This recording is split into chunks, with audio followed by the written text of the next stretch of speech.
بسم اللہ الرحمن الرحیم۔ پیارے دوستو، ہم آج کی ویڈیو میں آپ کو شب برات اور اس میں ہونے والے واقعات کے بارے میں بتائیں گے، اس لیے ویڈیو کو آخر تک لازماً دیکھیے گا۔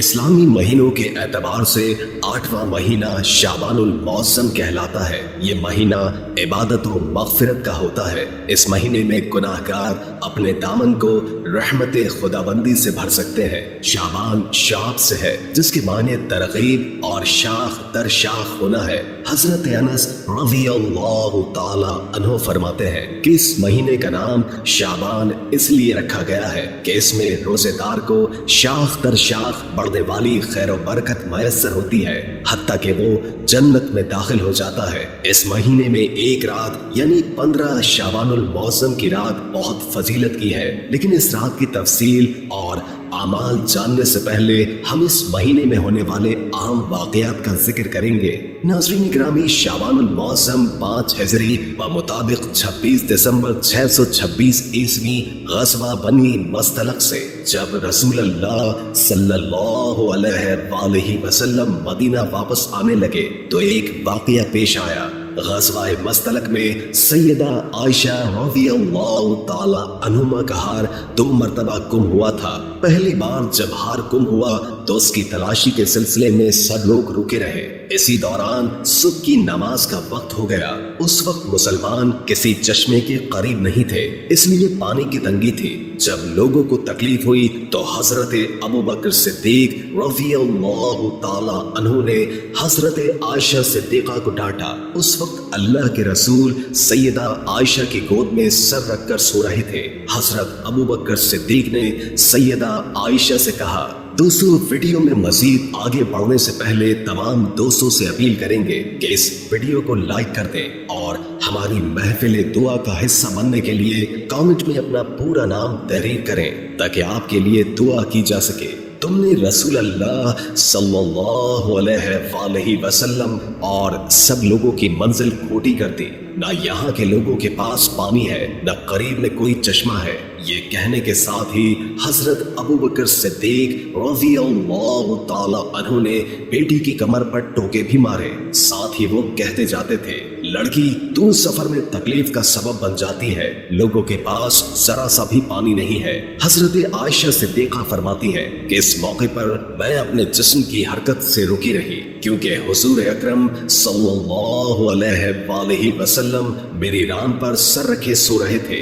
جب رسول اللہ صلی اللہ علیہ وآلہ وسلم سوئے ہوتے تھے تو کوئی شخص آپ صلی اللہ علیہ وآلہ وسلم کو بیدار نہیں کرتا تھا۔ آپ صلی اللہ علیہ وآلہ وسلم خود ہی بیدار ہوتے تھے، کیونکہ کوئی نہیں جانتا تھا کہ اس نیند میں آپ صلی اللہ علیہ وآلہ وسلم کے ساتھ کیا ہو رہا ہے۔ آخر میں آپ نماز کے وقت بیدار ہو گئے۔ آپ نے وضو کے لیے پانی طلب فرمایا تو بتایا گیا کہ پانی نہیں ہے۔ اس وقت اللہ نے تیمم کی آیت نازل فرمائی۔ اس پر سیدنا ابوبکر صدیق نے فرمایا، بیٹی جیسے کہ تم خود بھی جانتی ہو تم واقعی مبارک ہو۔